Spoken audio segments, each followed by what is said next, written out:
Bienvenidos al debate de Fundación Libertad y Desarrollo. Están pasando cosas en el sistema de justicia, específicamente una decisión controversial de la Corte Suprema de Justicia. Y aunque pareciera un tema aburrido, la verdad es que es un tema fundamental para el país. Y por eso hemos convocado a dos expertos, a dos abogados. En primer lugar, Pablo Hurtado, quien es secretario ejecutivo de ACIES, y Edgar Ortiz, director del área jurídica de Fundación Libertad y Desarrollo. A ambos, muchas gracias por acompañarnos. Edgar, quisiera iniciar contigo. En palabras muy simples, para que aquellos que no somos abogados lo comprendamos. ¿Qué es lo que está pasando? ¿Cuál fue la decisión que tomó la Corte Suprema de Justicia y que está causando, pues, este revuelo? Te lo voy a tratar de explicar de la forma más sencilla que yo pueda. Imagínense ustedes en casa que el Poder Judicial es una suerte de pirámide, ¿no? En la que hay jueces de distintos rangos. Entonces ocurre que hay jueces de paz y de primera instancia, que son los jueces que, vamos a decirlo en forma simple, conocen la mayoría de controversias, la mayoría de casos que alguien pueda tener. Imaginémonos que una persona presenta una demanda laboral porque se considera injustamente despedido, o una persona plantea un tema de familia, etc. Ahí va ese caso a un juzgado. Pero todos tenemos derecho de apelar si no estamos conformes con lo que resuelve un juez. Y aquí viene, Paul, el tema que nos convoca hoy. Arriba de los jueces está la Corte de Apelaciones. Pero como sabrás, pues hay 22 departamentos, 340 municipios, de manera que la Corte de Apelaciones se divide en salas. ¿Cuántas salas tiene la Corte de Apelaciones? La Constitución dice que las que la Corte Suprema de Justicia, que es la autoridad mayor del Poder Judicial, decida. Entonces, lo que pasó recientemente es que la Corte Suprema de Justicia, por razones de carga de trabajo que son perfectamente entendibles, ha decidido crear en total 17 nuevas salas de la Corte de Apelaciones. Y aquí viene el problema. Cada sala debe tener 3 magistrados titulares y 2 suplentes. Los suplentes sirven para llenar temporalmente la sala en caso de que un titular no pueda conocer un caso porque tiene conflicto de interés, porque las partes lo recusaron, bueno, porque está de licencia, lo que sea. Entonces, ¿quién elige a esos magistrados? Muy importante. Constitución de Guatemala, artículos 217 a 222. Nos dicen que estos magistrados de la Corte de Apelaciones los elige el Congreso. ¿Qué hizo la Corte Suprema de Justicia y por qué es tan grave y tan importante que todo el mundo lo entienda? La Corte Suprema de Justicia, en primer lugar, como dije antes, creó 17 salas, hasta ahí todo bien, pero en lugar de avisarle al Congreso que hay vacantes, porque hay más o menos 17 por 3, 51 titulares vacantes, en lugar de avisarle al Congreso, mire, hay que elegir estos 51 titulares vacantes, decidió agarrar el listado de suplentes y nombrarlos directamente como magistrados de estas salas sin pasar por el Congreso. Entonces, no me quiero alargar con esto porque solo quería presentar el problema, Paul, para que podamos comentar con Pablo el asunto, pero aquí el gran problema es de división de poderes. La Constitución divide las funciones del Congreso, de la Corte Suprema de Justicia, y nos dice que la Corte Suprema puede decidir cuántas salas hay, pero únicamente el Congreso puede designar, puede nombrar a esos magistrados, y lo que estamos viviendo es grave porque es la Corte Suprema de Justicia tomando el lugar del Congreso, y eso, Paul, es definitivamente algo grave e inaceptable. Pablo, algunos argumentan de que esto realmente, pues, no es tan grave, porque lo que está pasando es un asunto administrativo que al final beneficia al país porque van a haber más salas y que entonces, pues, ya están ahí los magistrados, tanto titulares como suplentes, que se eligieron hace algún tiempo y que entonces hay que echar mano de ellos y con ello, pues, se soluciona el problema porque de todas formas son magistrados que ya fueron electos por el Congreso. ¿Es realmente así? ¿O pues es un tema grave porque nos estamos saltando procedimientos establecidos por la Constitución? ¿Cuál es tu visión? Bueno, yo creo que el análisis de qué tan grave no puede ser esto, tenemos que verlo desde una perspectiva más integral. Aquí el tema y una preocupación que quiero expresar es los precedentes que se pueden ir forjando. Cada vez, si vamos siendo más laxos en el cumplimiento, sobre todo de normas que están constitucionalmente establecidas, nos podemos ver en una situación como la lamentable que ya vivimos, en donde un Congreso de la República no eligió por 4 años magistrados de Corte de Apelaciones y Corte Suprema de Justicia. Entonces, creo que sí es de los temas a los que hay que ponerle la debida atención, por supuesto, a la hora de dimensionar frente a los muchos problemas que hay a nivel nacional. Creo que en base a eso hay esos argumentos que plantean que, bueno, no es tan grave, que es algo administrativo y demás. Sin embargo, creo que debemos enfocarnos en cómo se puede corregir eso. Yo creo que un elemento fundamental, y pues Edgar muy bien lo planteaba, es, y creo que hay que reconocer y valorar que la Corte Suprema de Justicia esté ampliando esa cobertura, garantizando ese acceso con nuevas salas de Corte de Apelaciones. Incluso estas 17, me temo que probablemente no son suficientes para la cantidad de trabajo que existe. Creo que eso es algo loable que hay que reconocer y valorar. Entonces, el tema es justamente la integración. Y, pues, tal vez puede parecer muy simplista, pero creo que puede ayudar a solucionar esa omisión en que de parte del Consejo de la Carrera Judicial se diera el aviso al Congreso: miren, hay estas vacantes, para que el Congreso pueda proceder a la elección de los magistrados titulares, que pueden ser algunos de los suplentes que había nombrado como suplentes, los puede elegir como titulares, y el correspondiente número de magistrados suplentes. Eso podría solucionar. Por supuesto, y algo que llama la atención y que quiero resaltar es las designaciones, por lo menos de la información que disponemos, que está haciendo la Corte Suprema de Justicia, le está agregando este calificativo de provisional. El asunto es que si se cumple con dar el aviso al Congreso y en lo que el Congreso puede elegir, es comprensible y me atrevo a decir que hasta aceptable, porque están ejerciendo provisionalmente, están cubriendo una vacancia para que la sala correspondiente pueda continuar funcionando. El asunto es que si no se da el aviso y el Congreso no elige, pues ese provisional es solo un término que se adiciona, pero bien puede terminar el periodo sin que eso cumpla, lo cual estaríamos consolidando ese incumplimiento en materia de competencias, de atribuciones, sobre todo de los más altos organismos de Estado, ¿verdad? ¿Qué es lo que le corresponde a la Corte Suprema y qué es lo que le corresponde al Congreso de la República?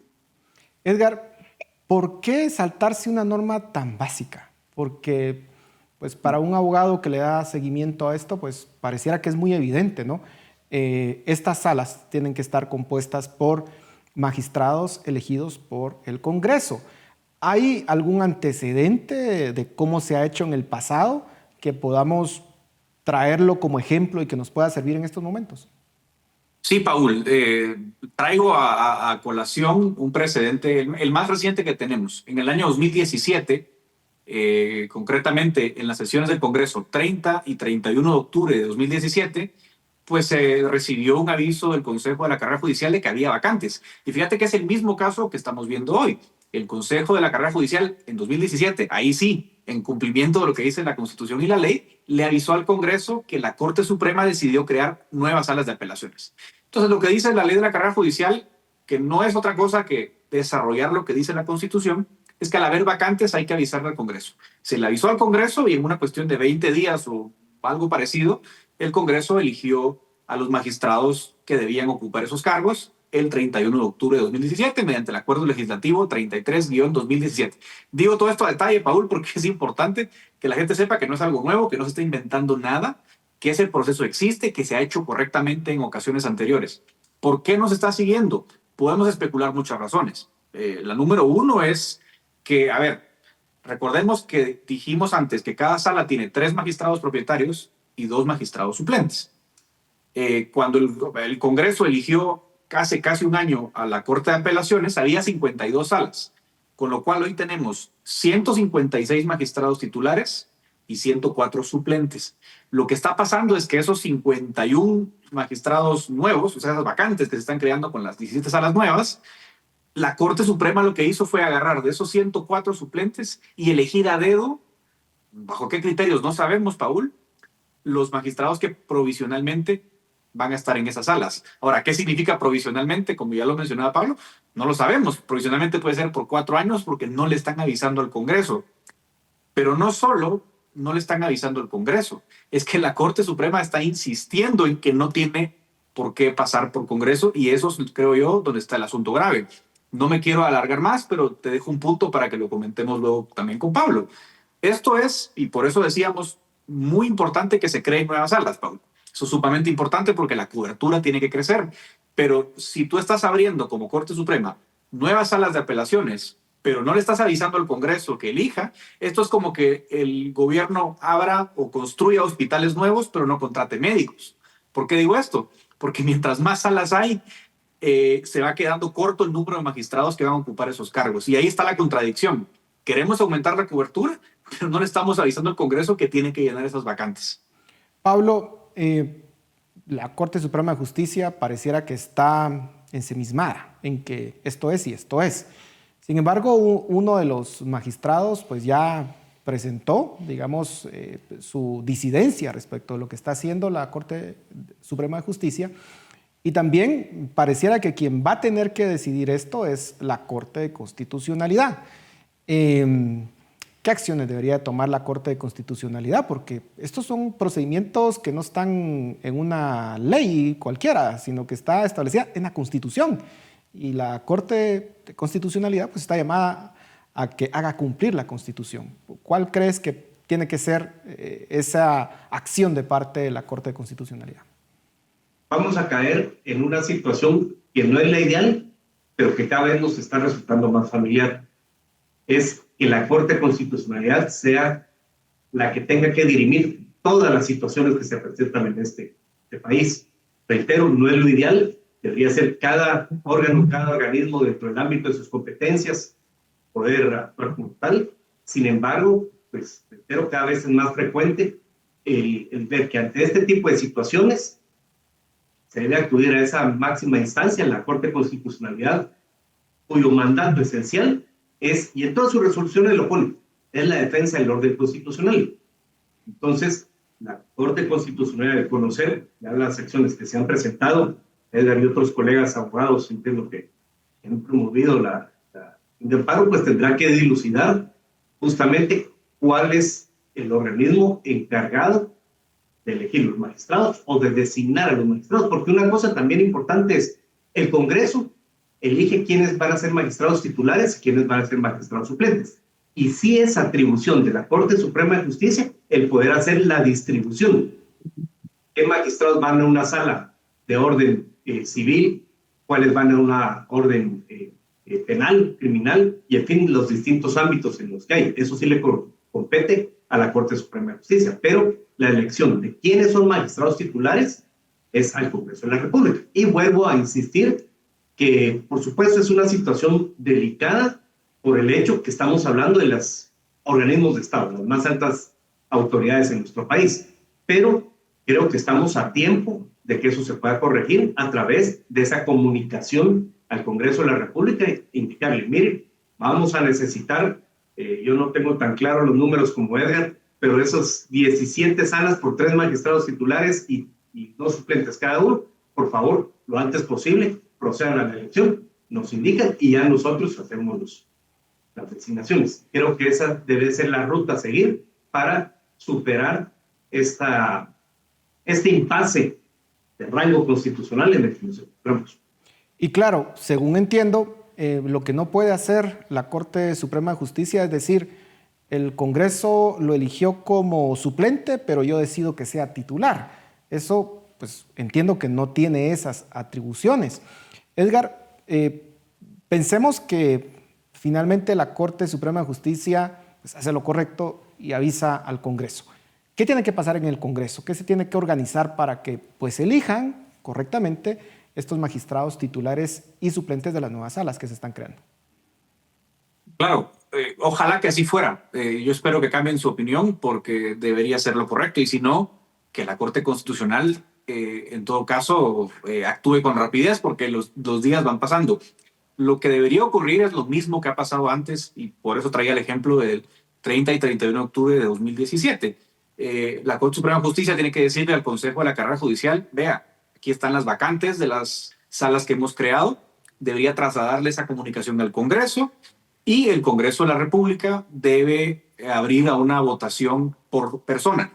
Como bien señalabas, Paul, la Constitución establece que los titulares y los suplentes eligen en nóminas separadas. O sea, el Congreso decide si alguien va como titular, alguien va como suplente, y lo que tiene que ocurrir en el Congreso entonces es que se tome la lista que ya le mandó la comisión de postulación.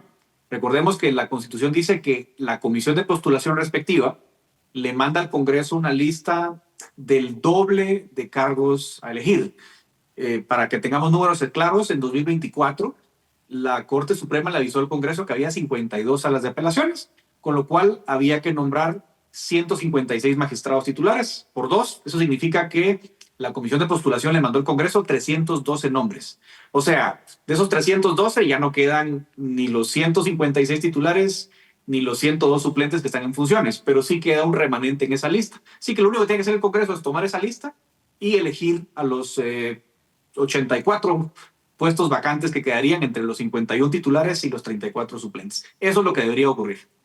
Ahora, ya me quedan segundos, así que, Pablo, el Congreso, una vez recibido esto, tendría que acelerar ese proceso, tendría que convocar a las respectivas instituciones para esa comisión. ¿Qué tan rápido crees que lo puede hacer? No solo creo, sino lo debe hacer en forma inmediata. Estamos hablando del sistema de justicia del país. Estamos, y vuelvo a decir, reconociendo y valorando ese esfuerzo por ampliar esa cobertura, el acceso en este caso a la Corte de Apelaciones, y por lo tanto se espera que el Congreso asuma la responsabilidad que le corresponde y de inmediato pueda proceder a la elección de estos magistrados. Bueno, quisiera tener sus conclusiones rápidamente. Edgar, empezamos contigo. Yo repito la conclusión, perdón que sea tan necio, pero creo que debe ocurrir que se restablezca el orden. Ningún poder está encima del otro. O la Corte Suprema notifica vía el Consejo de la Carrera Judicial del Congreso las vacantes, o número dos, esperemos que la Corte Constitucional actúe con celeridad. Tiene un amparo desde la semana pasada en sus manos y esperemos que a la brevedad actúe si la Corte Suprema no corrige. Pablo, terminamos contigo.